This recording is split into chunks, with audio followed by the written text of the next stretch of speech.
Hello everyone, আসসালামু আলাইকুম। আজকে আমি তৈরি করে দেখাবো বাসায় কেউ সহজেই সিঙ্গারা তৈরি করা যায় হোটেল স্টাইলে।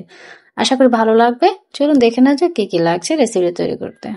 এখানে নিয়েছি আমি আজকে আটা, 1.5 কাপের মতো আটা নিয়েছি, 2 কাপের মতো নিয়ে দিলাম স্বাদ মতো লবণ, দিয়ে দিলাম এখানে হাফ কাপ মতো তেল, কালো গুঁড়ো দিয়ে আমি ভালোভাবে শুকনো উপকরণগুলো ভালোভাবে মেখে নিচ্ছি।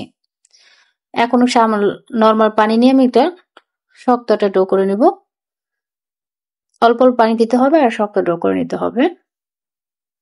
ব্যাস তৈরি হয়ে গেল। এখন একটা সাইডে রেখে দিচ্ছি ঢেকে। আমি তৈরি করতে যাব পুরটি। এখন আমি পরিমাণ মতো তেল দিয়ে দিচ্ছি, দিয়ে দিলাম পেঁয়াজ, পেঁয়াজটা একটু হালকা ভেজে নিব।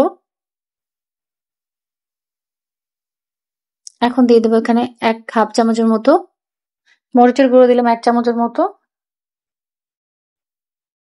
দিয়ে দিলাম হাফ কাপের মতো পানি, হাফ চামচের মতো দিয়ে দিলাম জিরার গুঁড়ো, হাফ চামচের মতো দিয়ে দিলাম ধনিয়ার গুঁড়ো, দিয়ে দিলাম একটি এলাচ, একটি দারচিনি দিয়ে 5 মিনিটের মতো কষিয়ে নিলাম। এখন এখানে দিয়েছি 3 কাপের মতো আলু আর গাজর কুচি, নতুন আলু দিয়ে দিচ্ছি, ভালোভাবে একটু কষিয়ে নিচ্ছি।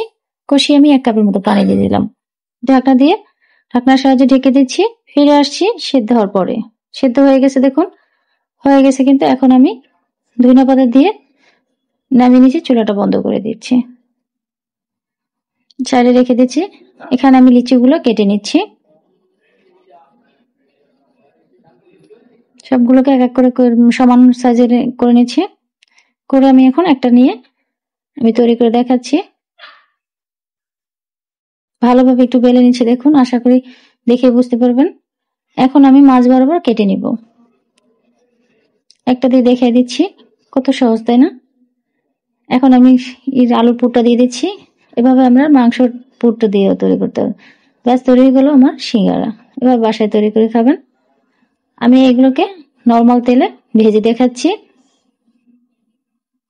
হালকা বুদবুদ উঠেছে, অল্প আঁচে ভেজে দেখাচ্ছি। ভালোভাবে এভাবে উল্টে উল্টে আস্তে আস্তে করে মিনিমাম 5 থেকে 8 মিনিট মতো সময় লেগেছে। ব্যাস তৈরি হয়ে গেল। এখন আমি পরিবেশন করে দেখাচ্ছি। অনেক মজা হয়েছিল। বাসায় তৈরি করে খাবেন, আশা করি ভালো লাগবে। আজকে এই পর্যন্ত। আল্লাহ হাফেজ। সবাই ভালো থাকবেন, সুস্থ থাকবেন। আমার জন্য দোয়া করুন। আসসালামু আলাইকুম।